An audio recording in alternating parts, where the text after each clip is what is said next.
Welcome to Vamsi TV. తమిళ నటుడు ధనుష్ హీరోగా ప్రముఖ దర్శకుడు శేఖర్ కమ్ముల రూపొందిస్తున్న కుబేరా చిత్రం వివాదంలో చిక్కుకున్నది.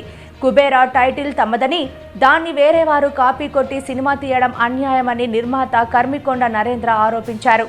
ఆదివారం ఆయన మీడియాతో మాట్లాడుతూ కుబేరా టైటిల్ను తెలంగాణ ఫిలిం ఛాంబర్లో రిజిస్టర్ చేసుకున్నామని, ఇప్పటికే షూటింగ్ పూర్తి అయిన ఈ సినిమా డబ్బింగ్ దశలో ఉందని చెప్పారు.